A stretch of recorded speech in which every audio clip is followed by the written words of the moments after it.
Greetings, fellow book lovers. Welcome back to Colin's Corner. We have the wonderful Ben here back on the channel for another Realm of the Elderlings discussion. How you doing this morning, Ben?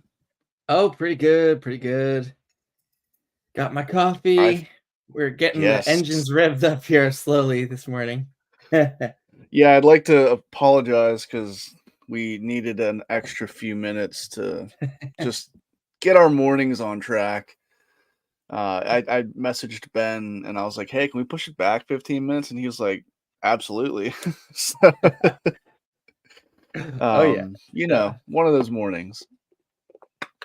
But we got here. So, I want to start off topic, by the way, because all right. First of all, for those of you that don't know, by the thumbnail, we're discussing City of Dragons.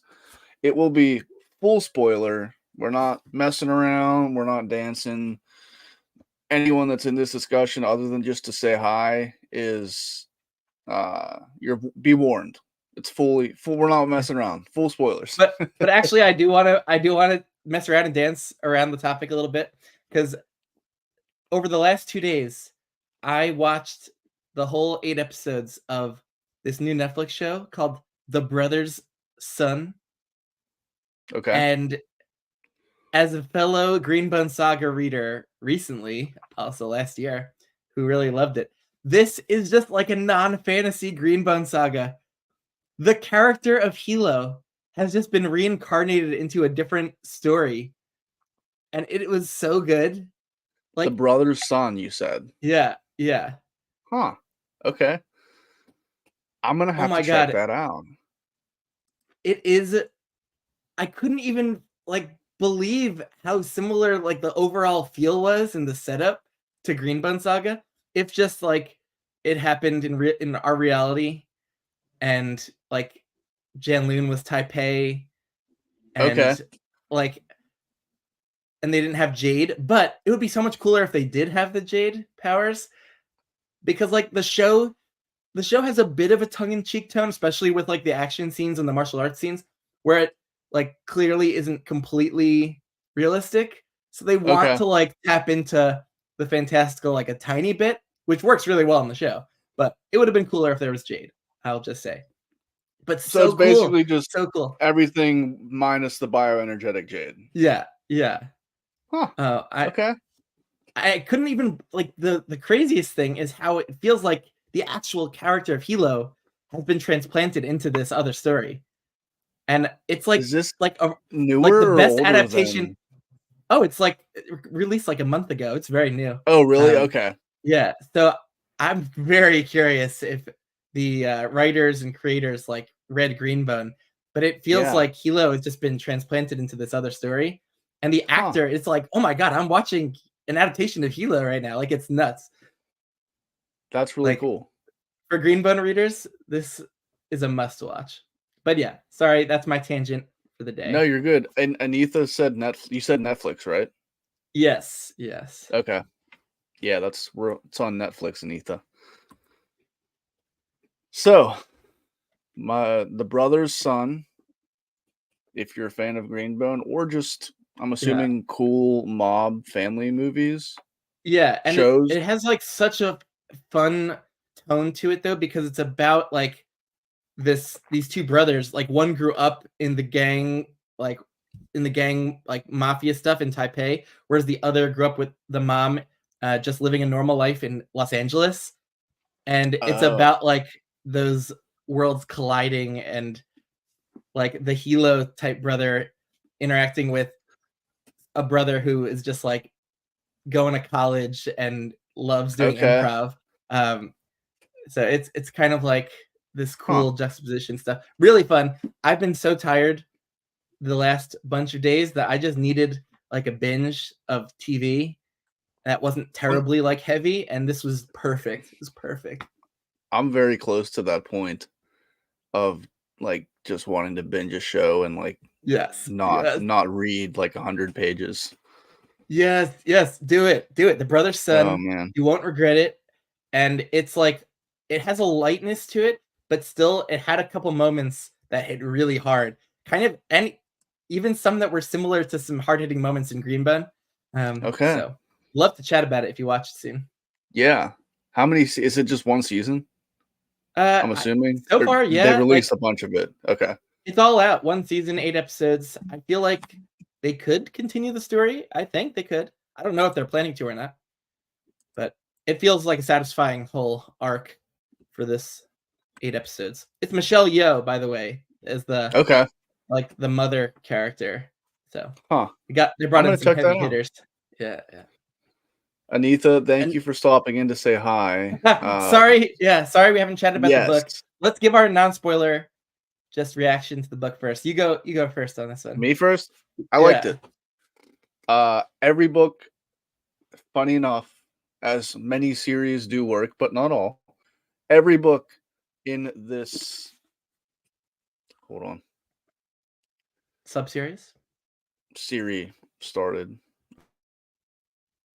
This series has been I've enjoyed progressively more. I wasn't quite sure how the series was going to work for me. I know Ben loved it right off the rip, but the one thing that is different than the other um, books in the realm of the Elderlings so far for me has been I did not have a very strong connection to many of the characters after the first book. Like I didn't really enjoy or feel very drawn to many of them. And with each book in the series, that has grown more than I thought it would. And I've loved the plot from the beginning. I think the plot of this series is awesome, and it goes in an even more awesome direction with City of Dragons that had some really subtle but awesome tie-ins to other series in the realm of the Elderlings, and some very blatant tie-ins as well that I thought were awesome. So yes, overall, I really enjoyed this book. It's my favorite in the series so far. And this is where like Colin and I are really diverting because it's pretty easily my least favorite of the 3 Rain Wild books we've read. And so I'm definitely a strange outlier on that front because it seems like typical kind of progression is like, oh, I don't know if I'm enjoying this Rain Wild thing in the first couple books, but then people start to really seem to start loving it more with this book. But I loved it so much from the beginning. I was just captivated by the plot. And then are we going to go into full spoilers? We should just mention spoilers in case I give something away. But I will say I still Yeah. liked it. I still enjoyed because I'm caring about the characters, but it felt like a very much like a reset. Like I was so happy with where things left off in Dragonhaven that where my imagination was taking me with how it was going to play out, it ended up like Hob, of course, makes it all more complicated than I was hoping it was going to go. And everyone still has like similar kind of inner personality, like inner identity conflicts and social conflicts. And it didn't get all wrapped up neatly like I was kind of imagining it might have. And so, yeah, I kind of just like, oh man, I can't just like settle into like a cozy fantasy thing that it's back to being all complicated and messy. And so I liked it because Hob is so great at all of that. But I found the first 2 books were just like easy. Like I was just immersed and never once like having a thought like, oh, I want this to move faster, or I'm like not loving this. I found this one, I felt like a setup book for the next one. And at this point in the series, I was just like wanting it to move faster. Like I felt like I just wanted to get to the wrap up of the next book a lot when I was reading this. Um, so yeah, it was still like a quality read, but pretty easily my least favorite book, I think, of the whole realm of the Elderlings. But that was it's Wow. so I did much not know because I this. loved book 1 and 2. But let's talk spoilers because I want to chat a little bit about the difference there. But yeah, Yeah. Chatty, I mean, I should not have expected any. Well, I shouldn't say that because like the series reset that happens in Fool's Errand is very cozy. Like I was almost hoping for that for this entire book of like let's have a cozy reset. It's like so we're doing spoilers, full spoilers for City of Dragons and everything before. Um I was hoping for like the dragons are just now all like determined and learning to fly, and they're all able to just go back and forth across the river to Kelsingra, and the city's coming alive, and Elise and Leftrin are happy together, discovering their kind of newfound freedom, and they're like exploring their romance, and Thymara is coming to her own and her strong identity and bonding with Centaura more, and then just like well, I don't know. I was hoping that it was just going to be like they're all just discovering Kelsingra and it's great, and there was some of that, but that happened like much later in the book, and yeah, so I feel like Hobb could have done a cozy fantasy reset, but maybe it wouldn't have rung as true as it did. Like, because in my imagination, at the end of Dragonhaven, it's just like Centaura's flying, and it's like, oh, what a great cathartic moment of like, wow, she's now gonna be able to come into her own as a dragon. And then this book starts, and we learn that like Centaura crashed and burned on that flight.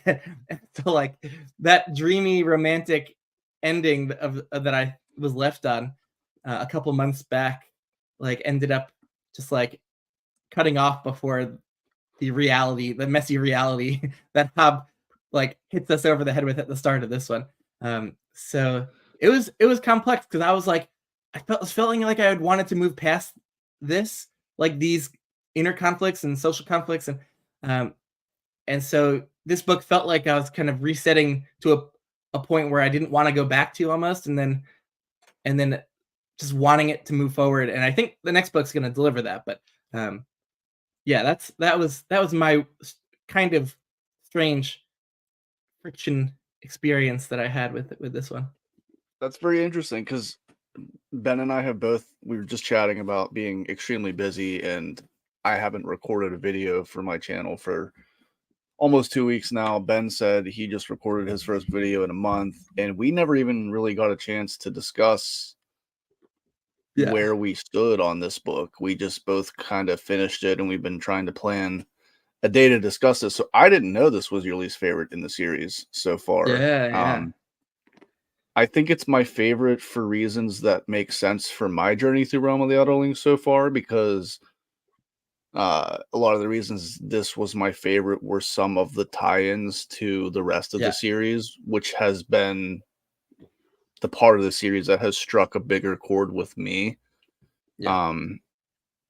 And I, funny enough, had it gone the way you just said you hoped it had gone, I would have been a little bit like, why, Hobb? This is so off base.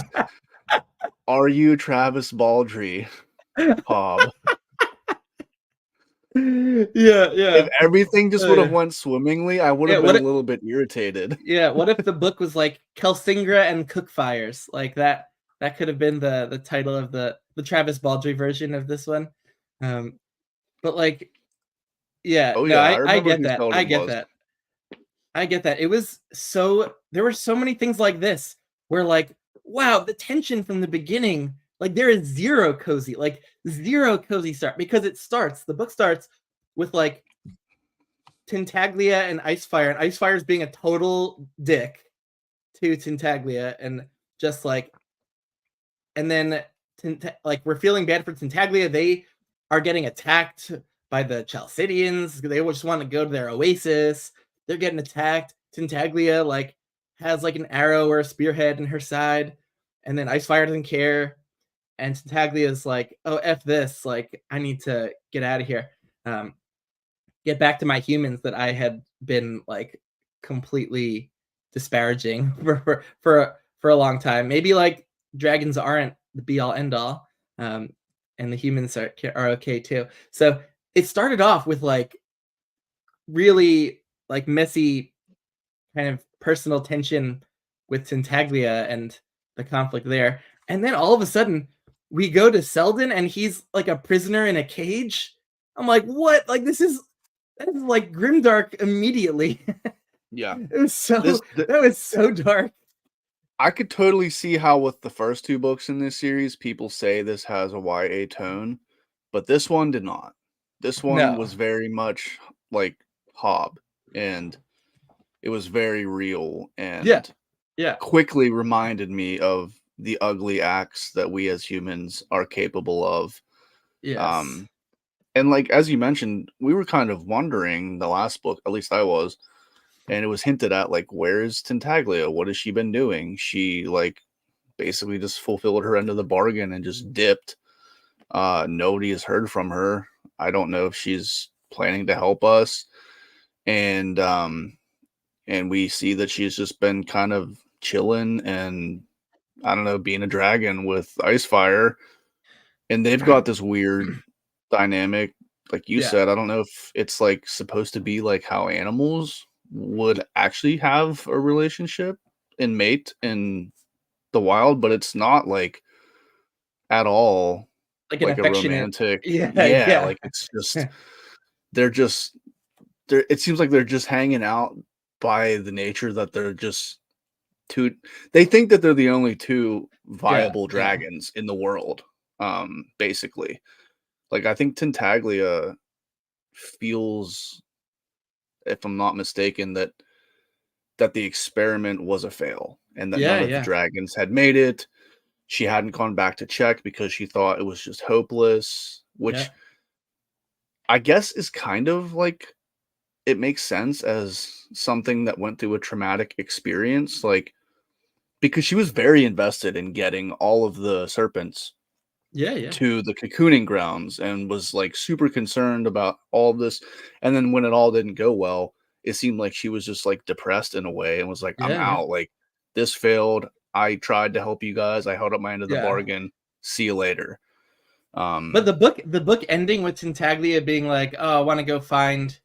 I gotta get out of here, ditch Icefire, and like find my Elderlings." And I'm hoping Tintaglia ends up like rescuing Selden somehow, maybe, or we're just going back to Kelsingra and finding the dragons there. But I do think we're gonna see a Tintaglia reunion with the other dragons, and that'll be cool. Like, because Tintaglia will be like so surprised and hopefully really happy with their progress and everything. But to go back to the beginning too, like everything resets in like a bad place. Like Elise and Leptrin aren't together, and like Elise is like kind of depressed and feeling like she's useless now. Um, and she's like getting angry at Rapskull, or like she wants to like preserve the city, and that's a cool like arc and inner conflict. Like she feels like it's hers, and she has to realize that it's for everyone and not just a dead thing for study. But like she's kind of in like this weird depressed place. Um, and then the dragons themselves, most of them can't fly, so no, they can't go across the river, and so they're still stuck. And it feels like they're almost like in the same miserable place they were at the start of Dragon Keeper. And yeah, yeah, this is complex and messy and realistic. This is the kind of thing that like, man, if you want Hob to just go like the more pleasant route, like I was hoping for this one, it was just like disappointing because then they have this massive fight, like when one of them, I forget who, wants to saying like he wants to mate with Centaura, and then every like it becomes this massive brawl, and dragons are getting hurt, and like people are in actual danger.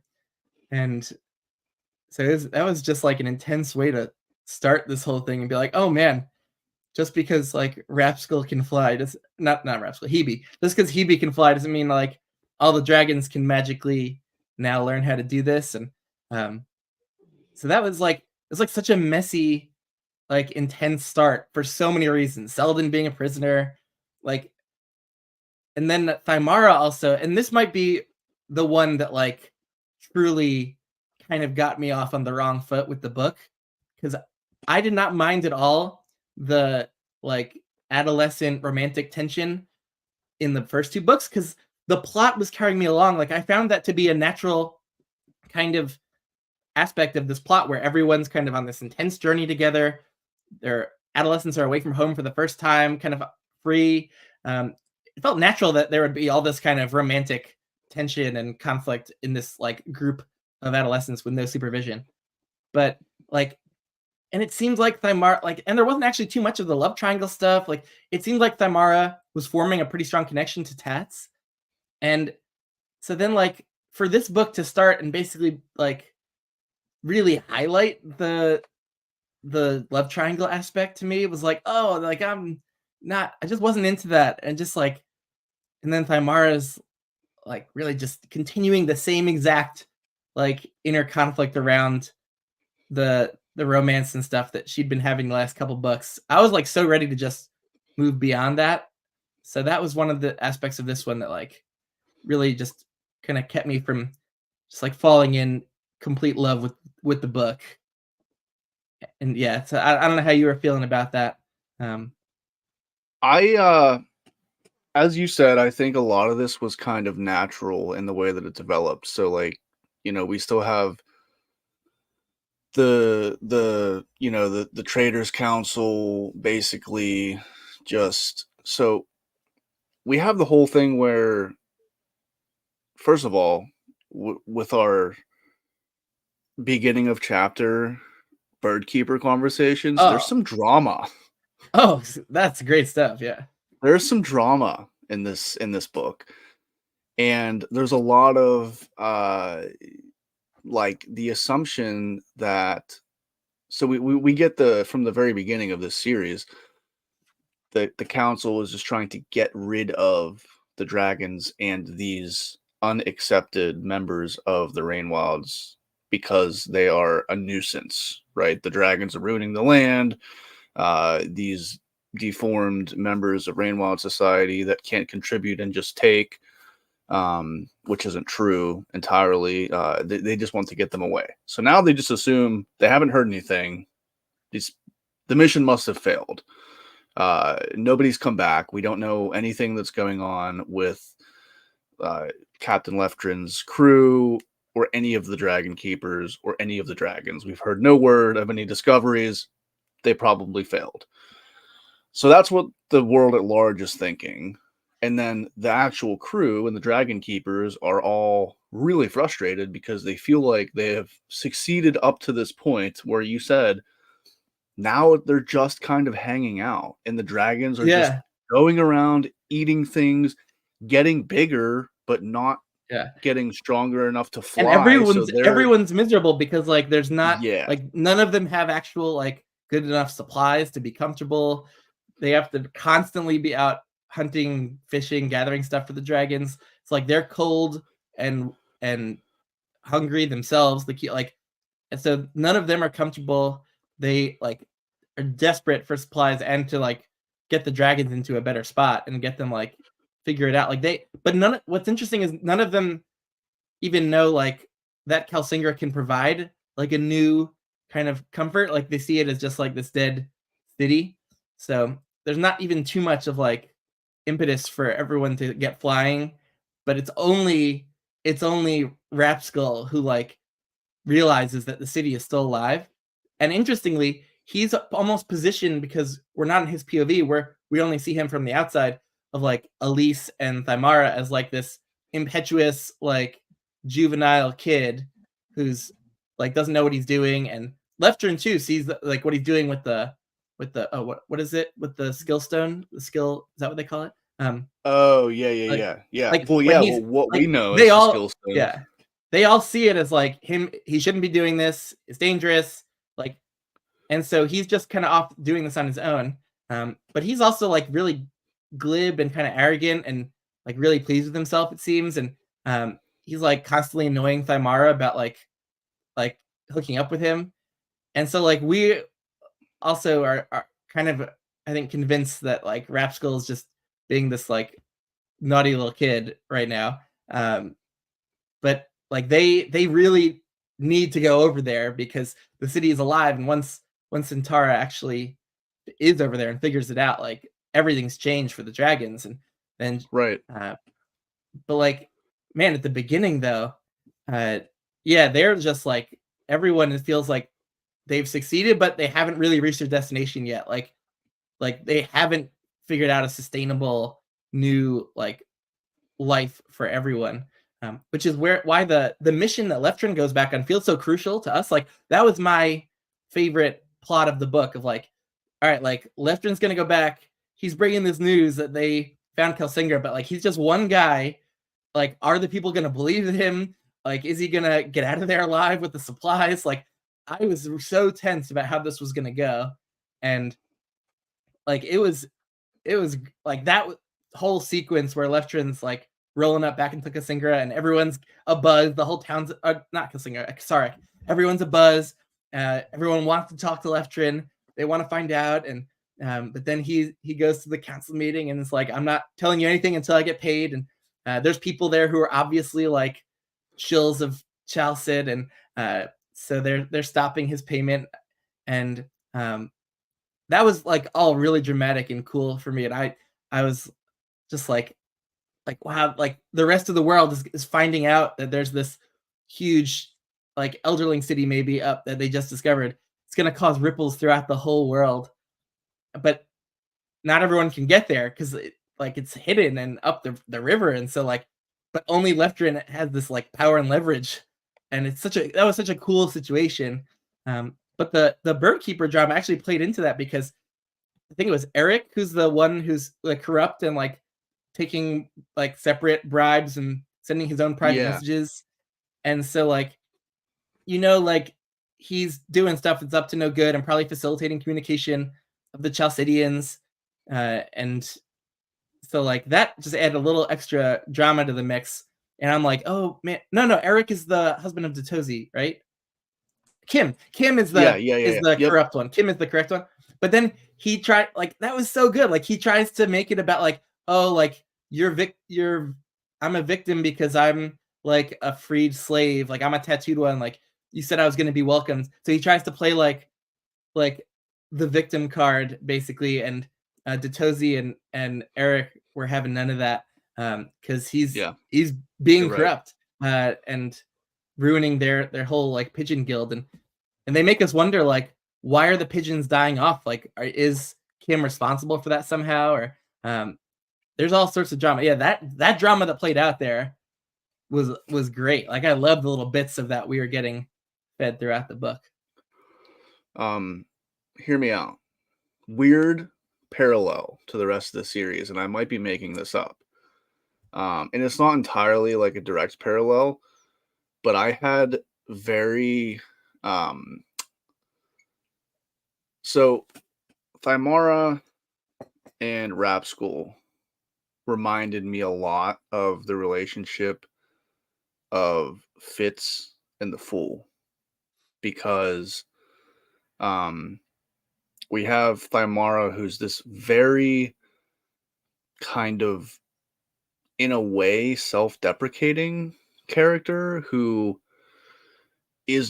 she's always seeing the negative of things or the potential negative outcome, and feels like everything is happening against her. Like she's plagued by these wings that Centaura has given her that changed her, and is not accepting any potential like love interests that make sense for her, like with Tats, or even with Rap School later. And then Rap School, like it seems like Thymara reminded me a lot of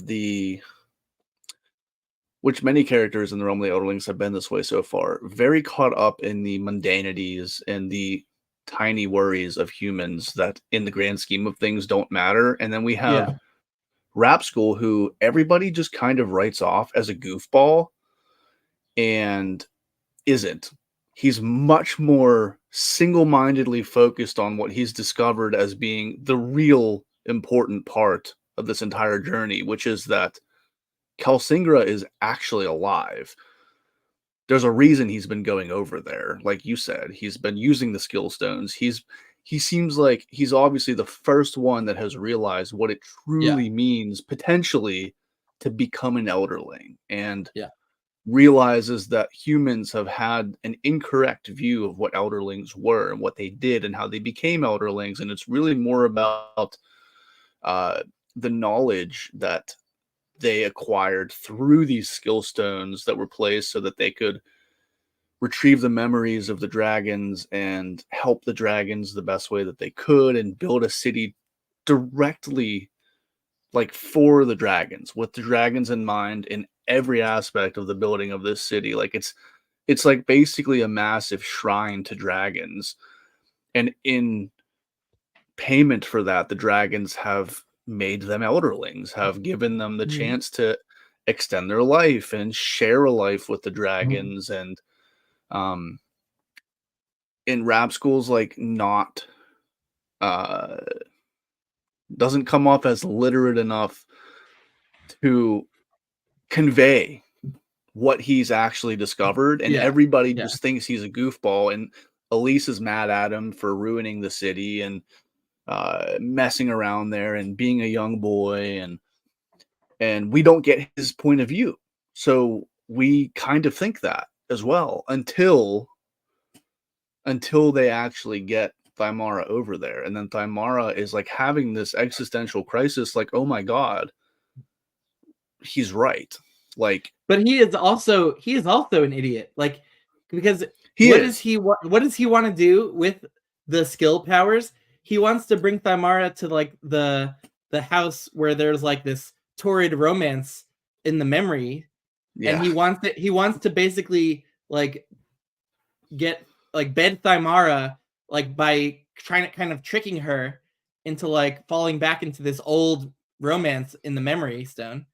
And like so he's using it not to like innocently like discover the history and what they can do as elderlings with dragons. He's using it to like pretty much sexually assault Thymara without her like to trick her. And like that is like just classic Hobb, like making these characters like complex and uh showing their realities of humans' moral failures. And uh like it came off as very realistic, but like that was just the drama, the romantic drama like that I just did not need in this book. Like I wanted Rapskull, like from the very beginning, like he was set up as this kind of more naive like goofball who didn't fit in with the rest. Like I personally would have preferred if it was just like there was no love triangle aspect.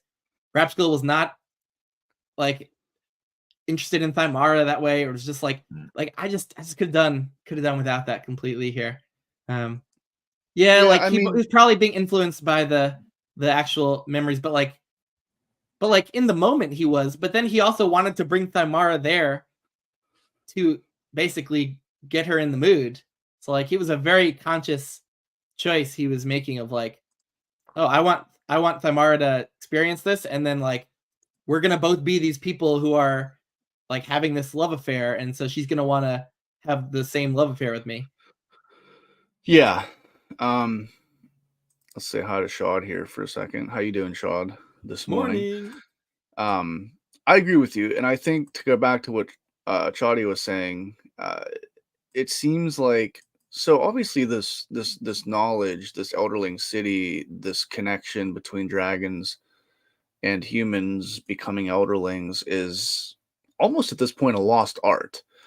Um, and yeah, I'm not saying that it was okay, but it almost feels like just and maybe I'm wrong in this, but it felt like to me like Rap School was just making honest blunders and not really Yeah, fully yeah, understanding the yeah. power of Like these yeah, things. yeah, yeah, yeah. No, And I'll give you it that. led to I'll give you things that. like Yeah, this because like he doesn't understand what any of this means. He just knows it's really important and is actually probably the reason that they all need to be doing this and getting to Kelsingra. And yeah, because he's seen how it's helped Hebe immediately. Like he's realizing, and by going over here with Hebe, who can fly, how much of this city was really designed for dragons because Hebe is just finding it. But Hebe's also kind of a goofball, so Hebe doesn't even understand yeah, how to yeah, utilize the yeah. powers of Kelsingra.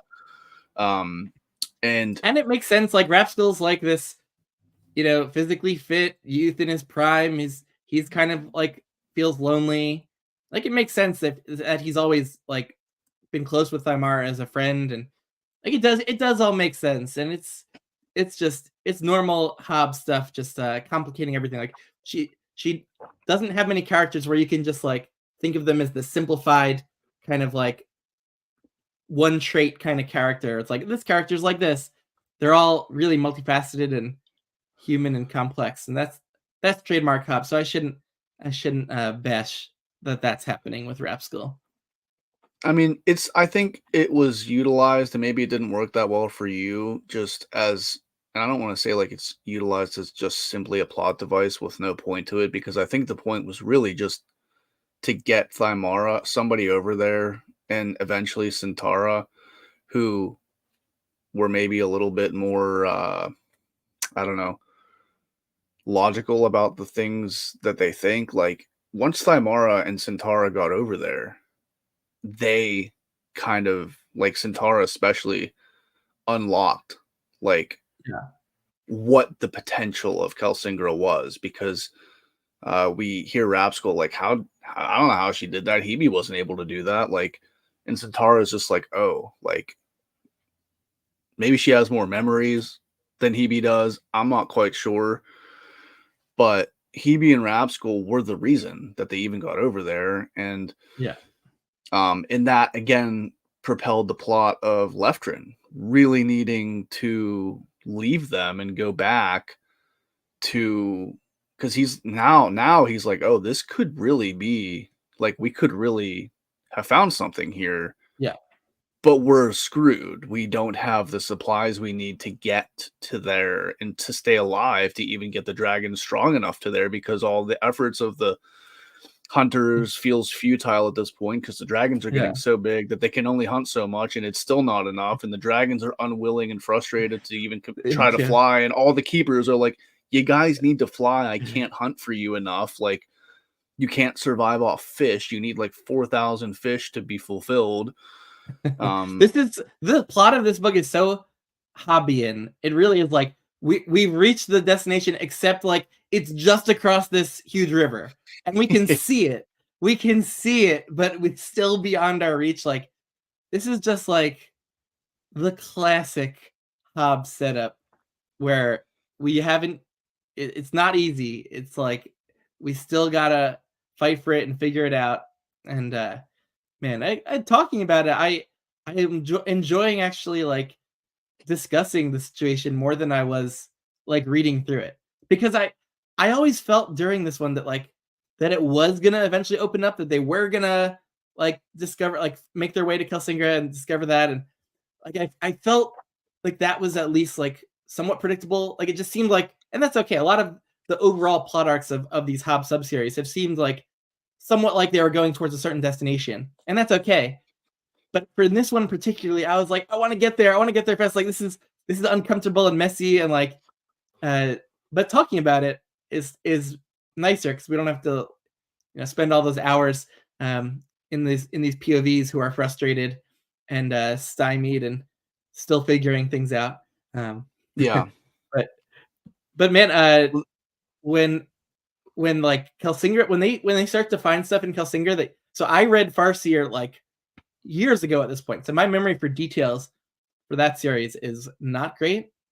So were you seeing some things when Thymara, like, or Elise was walking around Kelsingra? There was like the broken Big window, the time. fireplace. Like, Yep. could you help refresh my memory about the That tie-ins was there? that was my favorite tie-in of this entire series. Yeah, I Like, missed from that. I missed that Rain completely. I Wilds was like, okay, did was that one of the like was this one of the places that Fitz kind of traveled through at the end of Tawny Man? Like I was wondering like when there was a tie into this, and I had no clue. So help refresh my memory on that. This was my, I had the biggest smile on my face in this specific part, because I remember reaching out to you even and saying something in Jimmy's Discord, because there's a lot of really dedicated Hob readers in that Discord, and we see Elise when she goes over there, she's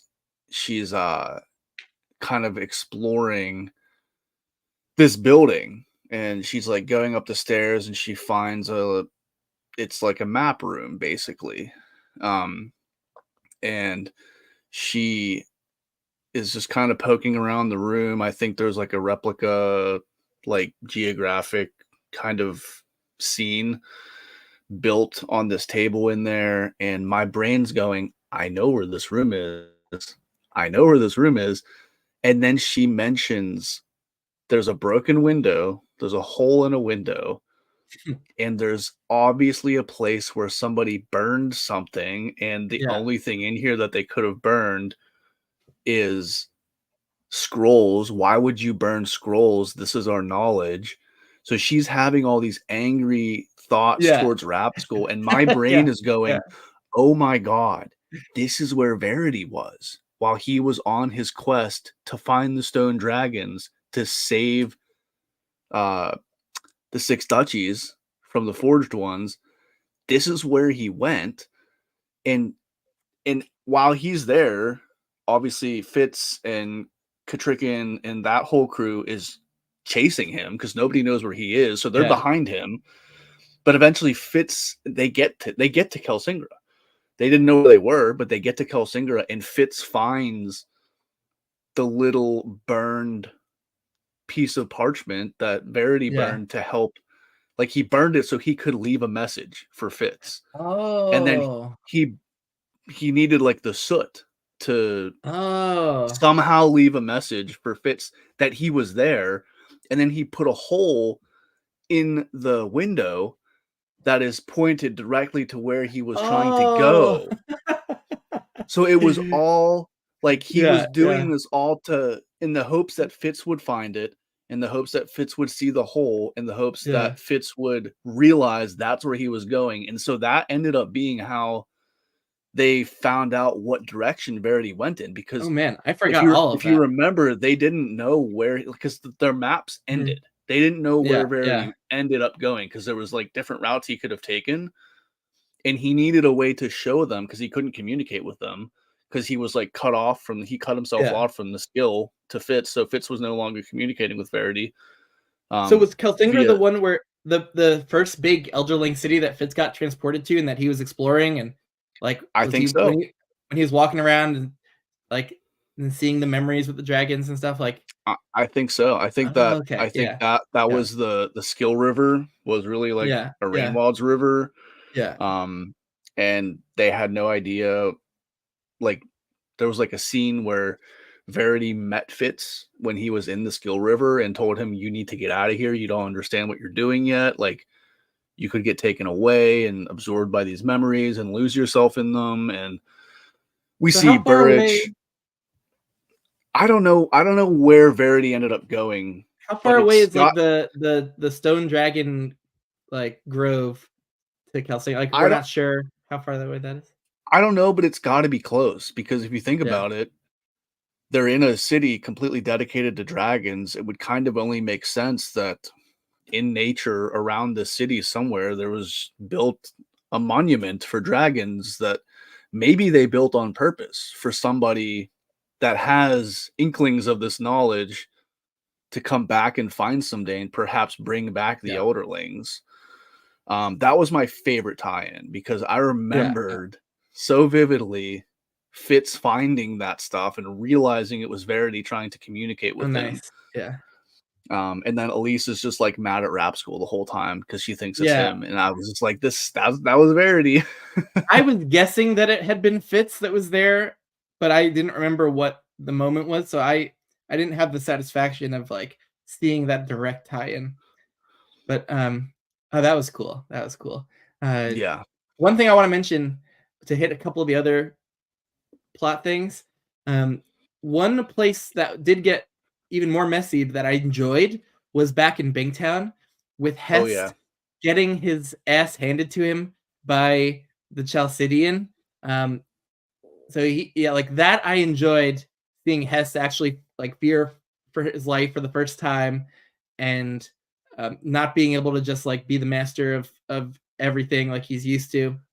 And we we did get a little bit more interesting humanization of Hess. Like we see that he probably had deeper feelings for Cedric than he even knew because he doesn't think like the replacement like servant guy is like living up to Cedric's kind of what he was like. And um like Hest isn't just like cardboard cutout villain kind of thing. Like he feels like a fully formed person, but he's still absolutely nasty. Like he wants to go on this quest to basically bring back Cedric and Elise and like imprison them back in his own little life back in Bingtown.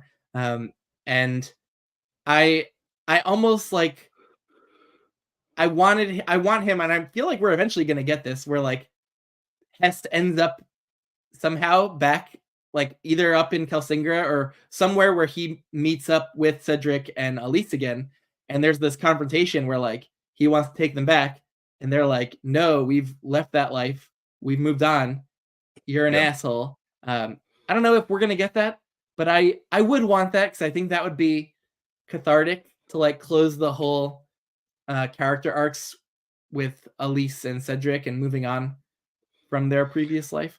Um, Yeah, I but yeah, think I did like the Hess stuff back in Bingtown in this one. I thought those were cool kind of changes of location. yeah, I mean I again we get Hess kind of humanized but also humbled, heavily humbled. Yeah. And the really Oh, well put. Humanized yet humbled, like that captures it. yeah, Well put. because like part of you, I mean you see the utter fear and like actually Hmm. thought that he might die, and he's, like he gets humbled by his dad, who he thinks doesn't know anything about his plotting and his side, like the fact that he's gay and Hmm. he's partying and just like kind of wasting away his potential stature that his Yeah. father has created for him. Like his father has worked to create a place for Hest in this society, and Hest is taking advantage of it and uh not living in a way that is making his family Yeah. proud, except his mother, who's completely oblivious and just thinks that her son Yeah. is perfect, which, But the dad actually he knows. Like the dad the hinted that he dad actually actually knows. knows Yeah, like Hest isn't as smart as he thinks he is. right. Or that we're even led to believe, like we are Yeah. led to believe that Hess is just really this extremely intelligent person that's getting away with all these things, and his dad's like, he never straight out says it, but he's like, I know what you're doing. Like, you're not slick, buddy. There was a great scene where he went out shopping with his mom, and Hest is like just like trying to play his mom basically and like give her what she wants. Like go to this shop, let the mom like purchase the clothes that Hess doesn't like, and here like I love this scene where he's out and he's also worried about the Chalcidian because Oh he yeah. thinks he's in danger, but like he thinks he's outsmarting the Chalcidian and losing him and getting away. And that was just a fun like all and tense scene, and especially because like I wasn't worried about if like Hest was gonna be in danger. Like I was probably even glad. So like that I really enjoyed that whole stuff back in Bingtown. And like then getting to a place where like he's basically being blackmailed and then to go on this mission. Like I think Hob maybe is relying on this like plot device a little bit too much in this series where like the Chalcidians are just able to like have leverage or blackmail like anyone they want basically to do what they to like do their bidding.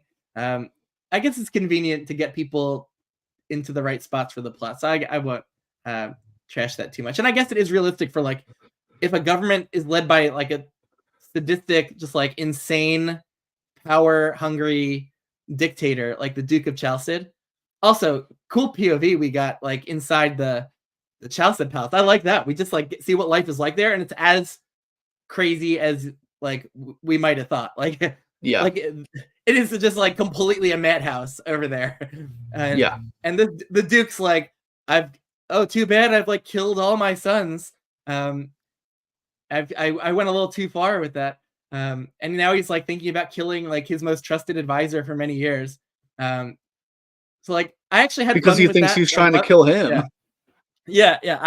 I had fun. I usually don't love the mustache twirly stuff, but Hob went so far with the Duke of Chelsea that like I was having fun with that, and like, all right, let's just lean into that.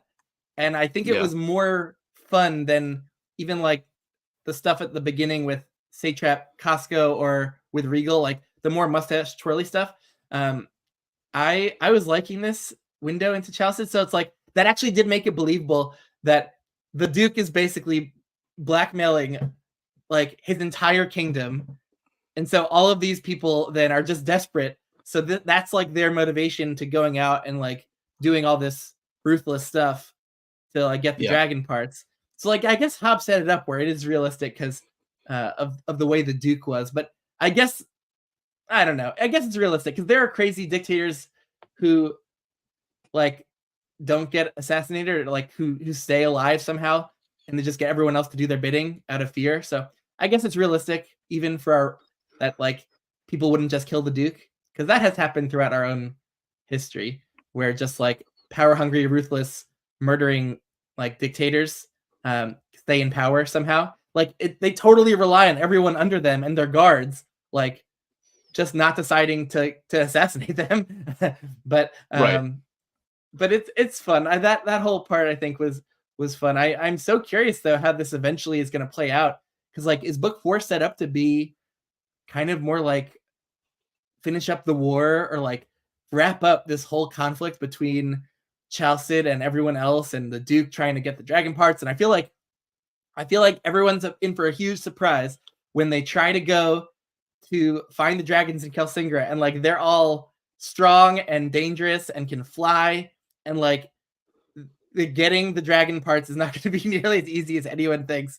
So I think everyone's in for a rude surprise and like I can't wait to see like kind of when things come to a head and like Tintaglia is there and the other dragons and it's like oh yeah we can control our own destiny at this point and you can't do anything to us. But I'm kind of worried, but I think it'll go well for the dragons. But yeah, well, I mean, there's a different fold to this that we haven't considered, and depending on how long so I guess this kind of leads me to one other thing I really wanted to touch on because it's a part of it that I really enjoyed, and it's something that Hobbes seems to have, carried as a theme throughout this, where humans get caught up in worrying about things and power where it doesn't actually exist, or creating situations where they can maintain power or control over beings or people. And so when Leftrin goes back, one of the things that really stuck out to me was something that I never questioned before but is now put to question. And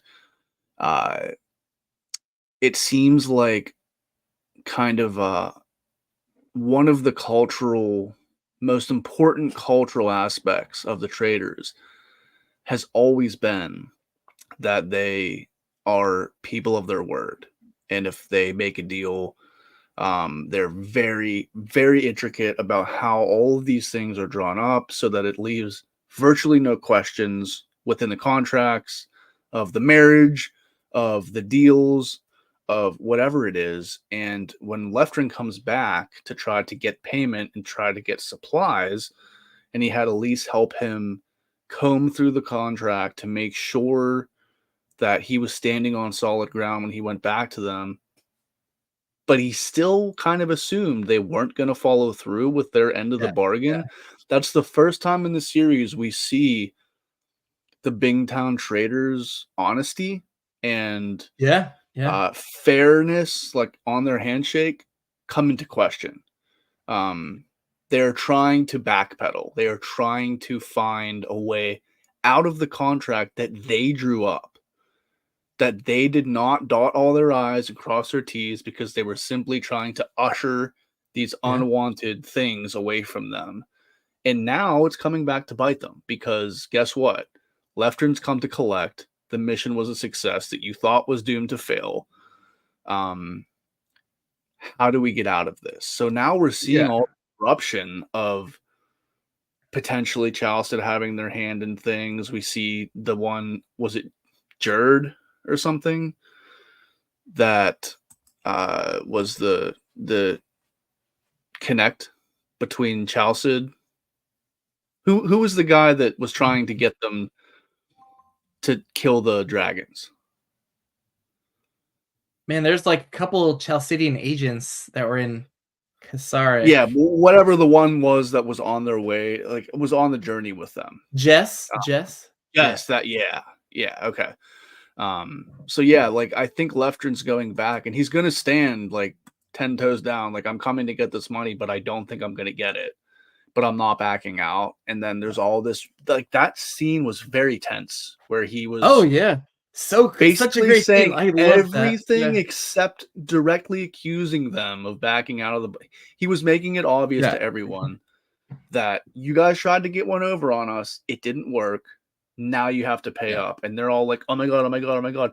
Where can we Yeah. get out of this? How can we just want the information. Again, it was I all about the I did information. It was think all I about the did think human yeah. benefit.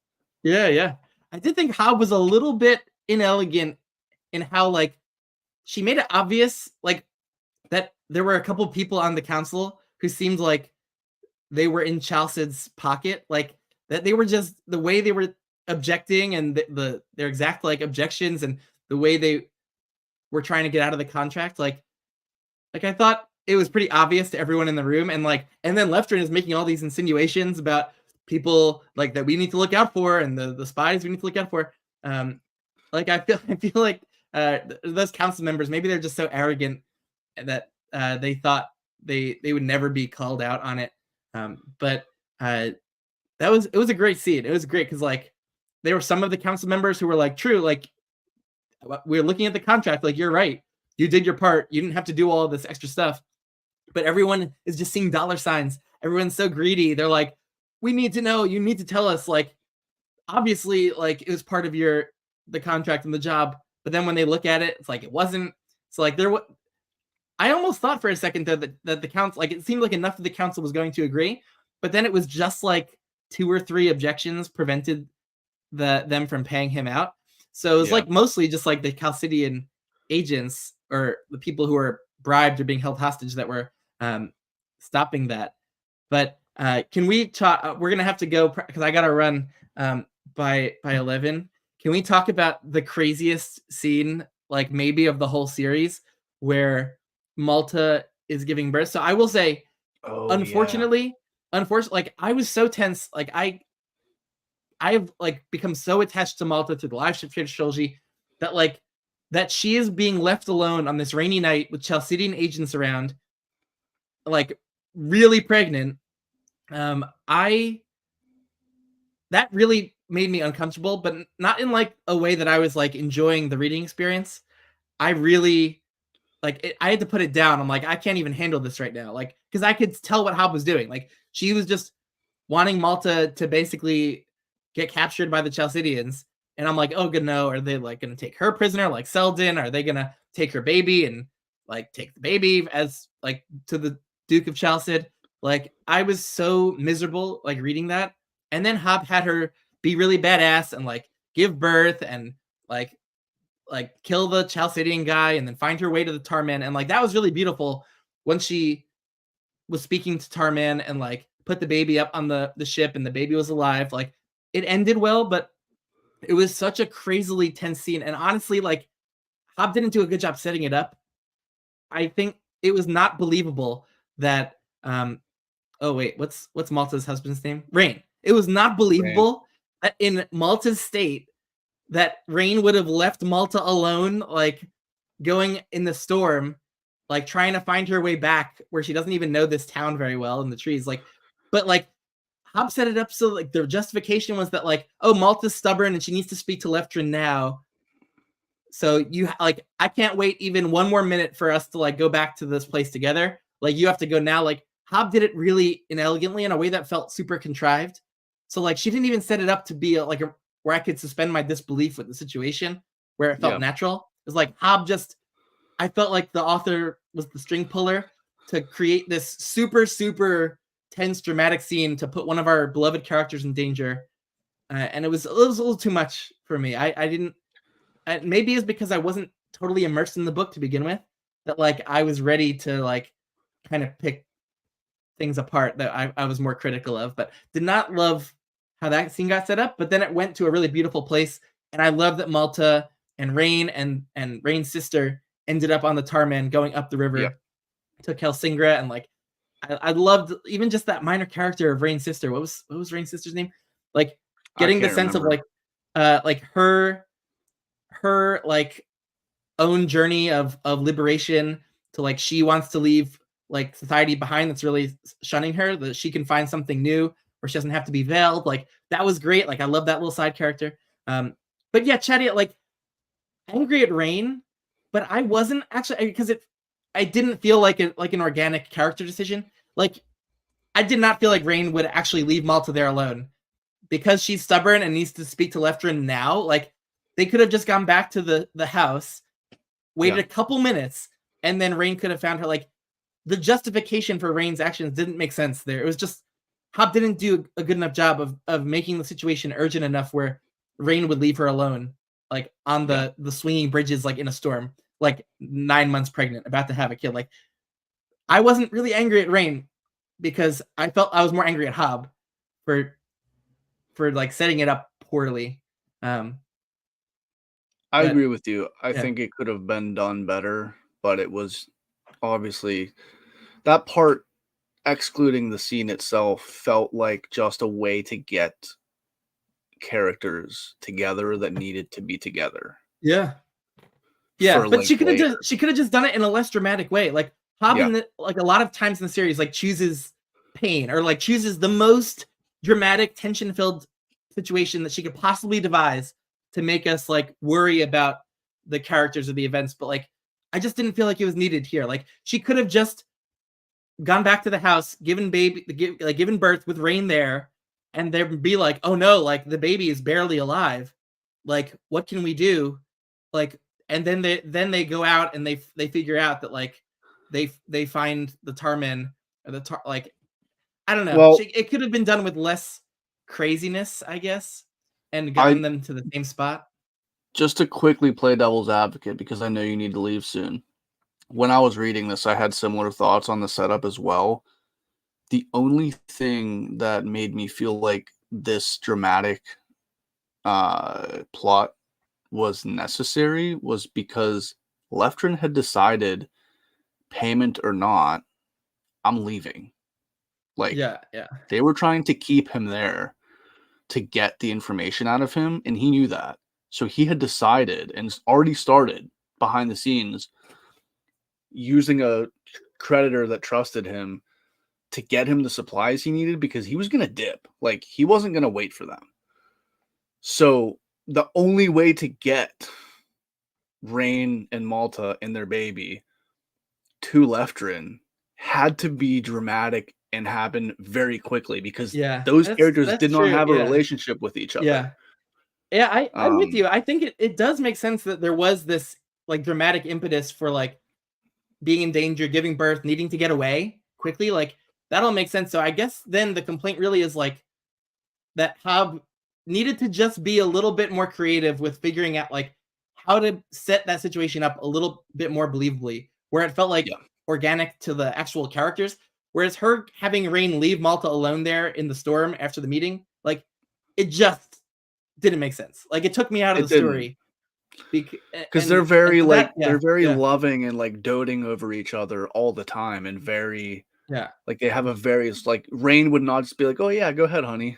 Like, he'd be like, no, I don't care what you tell me, I'm not leaving you alone right now. So I agree with you. But I did love where that ended up though, with all of them on the ship kind of going back, like escaping like the society because it was not treating them well. And I love Leftrin like pulling his favors, and Rain's sister also like moving her family's name around as muscle and like credit, and like they got a lot of their supplies that they needed, and then they're just hightailing it out of there. Like, I like the tension of that, the thrill of that, and everyone's on the ship, and I am curious though if like this new ship that's following them, like, are they gonna follow them all the way to Kelsinger? Like, are they gonna basically like be right on their tail the whole time? But man, where do you like, for final thoughts? Like, I do really like where this one ended up, and like, you know, I feel like people are gonna find Kelsinger, but they're gonna find that like the city's alive, the dragons are all flying and like capable, so they're not gonna be able to, and no one's gonna be able to do what they want to do with Kelsinger. And they're gonna see like, oh, there's now like all these Elderlings here with really powerful flying dragons. I don't know what this can like. What is this next book going to be like? Where is it going, man? I don't know. if there's going to be a time jump, I think once the dragons learn to fly and get over there, they're going to set their differences aside and realize that they need to just start mating, even if it's not the perfect partner, so that they can create more dragons. Now that they know they have a place where dragons can grow up healthy and get everything they need. I don't know. And there's obviously Man, got to be yeah, tie-ins to the series at large, like direct yeah, tie-ins, yeah, because we're going into the last series yeah, after yeah. this. Man, it's so weird that So it's almost done. That like I know. we only have 4 books left. Like that doesn't seem enough. Like I just wanted to keep going. Although Hob, I think, has said she might be doing more books in the series, so it might not be over. Um, Fingers but crossed. yeah, because we're about to head into the last like non-Fitz book, and Yeah. I've just loved all this extra, you know, that we've been exploring beyond wherever Fitz is at the moment. Like this, the sense of all these other world events being really important going on other places. Yeah. Like I've loved it. And man, I have no clue what's about to happen. But I'm really looking forward to this last one, Blood of So Dragons. much. Like I love the dragon stuff in here with Centaura especially. Like I love Centaura as a character, like Yeah. this stubborn, like strong-willed dragon who's finally now realizing like I can take my destiny into my own hands. And like she was just so stubborn where she's like, I can't like watch Hebe flying anymore. Like that dumb little dragon is flying. Like I'm gonna learn how to fly. And she just like buckled up and was like, I'm Yep. doing it. I'm gonna practice. I'm gonna learn how to fly. I love that. I love that she's getting more respect for Thymara. Like I want more Centaura in this next one. I love Centaura. So I'm hoping Thymara and Centaura are just gonna become this badass duo Yeah. going forward, Same. and that they'll even be involved in like the last trilogy events, hopefully, and there will be all sorts of like convergences and tie-ins, um and that like the Vestrit family will continue to play a role, Yeah. like that. First time we need Selden to get rescued, but Please. yeah. Uh, really curious though what's gonna happen with like Malta and Rain's kid, and like that seems to be like he's already being born as like this elderling kind of thing, like Yeah. human dragon kind of hybrid. Like it'll be interesting to see like this new generation, uh, what's going on with that. But yeah, I will have to run.